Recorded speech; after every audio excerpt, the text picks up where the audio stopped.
Kalau saya tidak yakni, andaikan ada yang tidak sefaham dengan saya, ada yang tidak sejalan dengan saya, dan dia memiliki kebenaran, kebenarannya tidak kita hilangkan, kebaikannya tidak kita hilangkan. Sebaliknya, ada orang sefaham dengan saya, sejalan dengan saya, tapi dia punya kesalahan. Kesalahannya kita tidak hilangkan. Salah ya salah, walaupun orang yang sejalan. Kalau ada kebenaran dari orang yang tidak sefaham, tidak sejalan, ya kita benarkan kebenarannya, tidak akan kita hilangkan. Sebaliknya, yang salah, walaupun sejalan dengan kita, ya kita salahkan. Tidak akan kita hilangkan kesalahannya, tidak akan membenarkan yang salah, walaupun kesalahan itu datang dari kawan. Dan tidak akan menyalahkan yang benar, walaupun kebenaran itu datangnya dari lawan atau orang yang tidak sejalan dengan kita. Intinya kita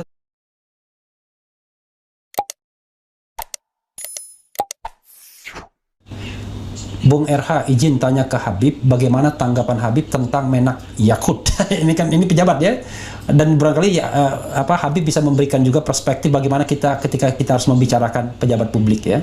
Setelah menjabat selama ini dalam segi penerapan amalan agama Islam, mengingat beliau bergelar kiai.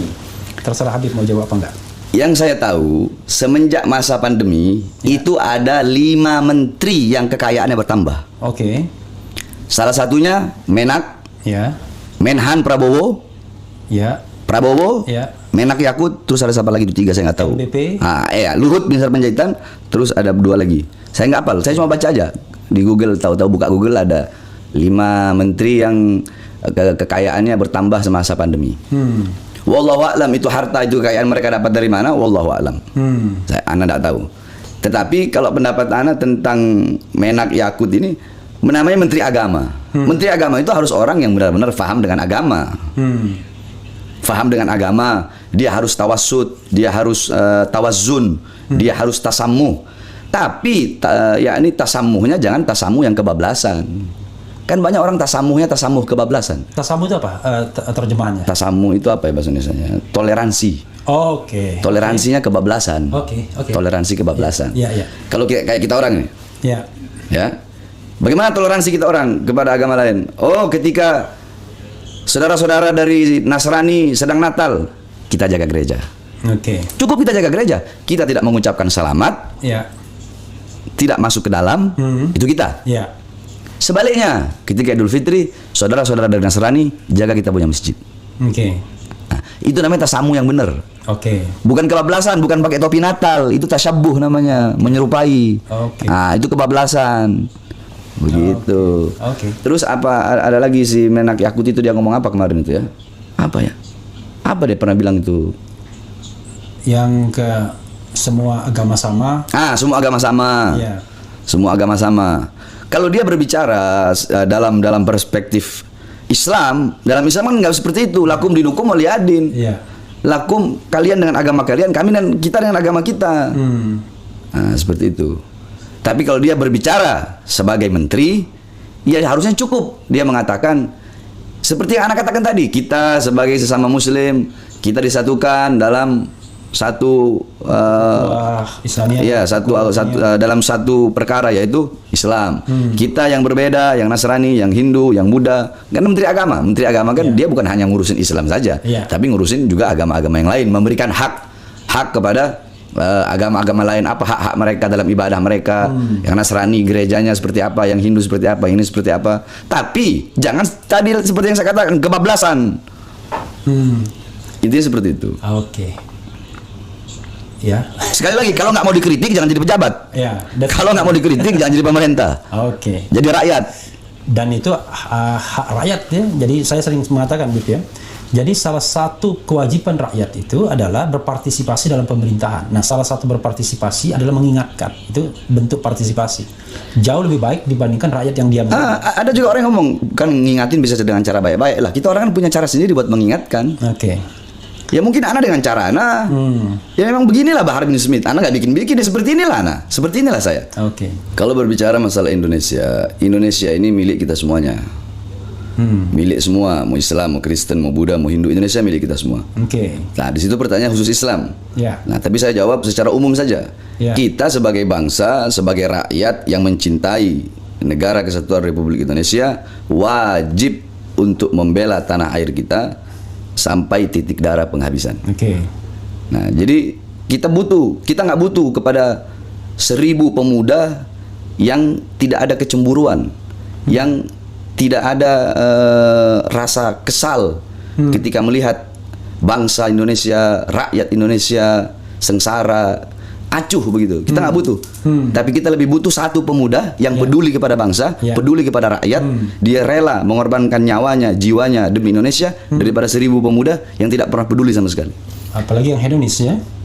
Iya, ya ini sering-sering kan Anda bilang, Ana Bahar bin Smith jangankan cuma di penjara demi bangsa. Lah, Bang Refli selama ini saya ceramah apa sih? Iya, iya. Apa? Yang saya bela rakyat. Iya. Rakyat yang susah, rakyat yang miskin. Sering saya bilang, saya ini kita orang ini mondok, kita ngerti tidak boleh melawan pemerintah yang sah, nggak boleh. Nggak boleh. Dalam Islam tidak boleh mengajarkan pemerintah yang sah dilawan, nggak boleh. Yang kita lawan ini ketidakadilannya, ketidakbenarannya, kezalimannya, kemungkarannya, bukan pemerintahnya. Karena apa? Fasadur ra'iyah fasadul ra'iyah bifasadil umara, wa fasadul umara bifasadil ulama. Rakyat negara ini rusak karena rusaknya pemerintah. Rusaknya pemerintah karena rusaknya para ulama. Kenapa? Karena banyak ulama tarkun nasiha wa tarkul irsyad lahum. Banyak ulama yang meninggalkan nasihat kepada pemerintah tersebut. Kezalimannya dibiarkan, kebijakan-kebijakan yang tidak berpihak kepada rakyat, kebijakan-kebijakan yang berpihak kepada asing, kebijakan-kebijakan yang bisa menyengsarakan rakyat, dibiarkan sama ulamanya. Sehingga rusaklah. Jadi rakyat rusak, negara rusak karena pemerintah, pemerintah rusak karena ulama. Kenapa? Banyak ulama yang diam terhadap kezaliman. Bukan hanya mendiamkan, bahkan bukan itu. Alimun alladzi yaj'alu ilmahu tabi'an li ra'yil muluk. Orang berilmu yang menjadikan ilmunya untuk mengikuti kemauan penguasa. Penguasa maunya A. Ini ulama tahu, ini salah, bukan enggak. Tapi cari-cari dalil untuk membenarkan yang salah. Itu namanya legitimator.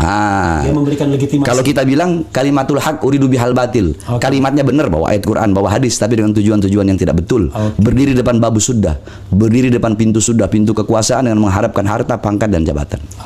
Karena di dalam hukum yang saya pahami, hukum non agama, memang kayak Pak Mahfud bilang, saya ini hakim, mau membenarkan ada dalilnya, mau menyalahkan ada dalilnya.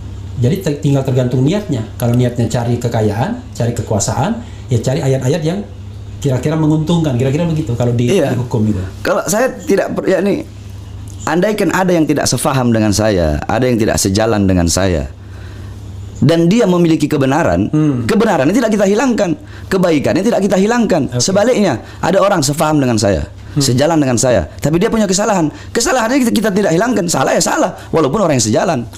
Kalau ada kebenaran dari orang yang tidak sefaham, tidak sejalan, ya kita benarkan kebenarannya, tidak akan kita hilangkan. Sebaliknya, yang salah, walaupun sejalan dengan kita, ya kita salahkan. Tidak akan kita hilangkan kesalahannya, tidak akan membenarkan yang salah, walaupun kesalahan itu datang dari kawan. Dan tidak akan menyalahkan yang benar, walaupun kebenaran itu datangnya dari lawan atau orang yang tidak sejalan dengan kita. Kita tidak pernah khawatir, bahkan kehilangan teman sekalipun, kalau memang kita menyatakan yang hak, kira-kira begitu. Ya ini intinya. Tawassut, kita itu berada di tengah, berada di tengah. Ya ini jangan hubbuka syai' yu'mi wa yusimmu. Kalau kata Rasulullah, jangan kecintaanmu kepada sesuatu membuat kau buta dan tuli. Maksudnya bukan buta mata tuli telinga, buta hati, kehilangan objektivitas. Tuli hati ya. Yang halal jadiin haram, yang haram jadiin halal, yang benar jadi salah, yang salah jadi benar.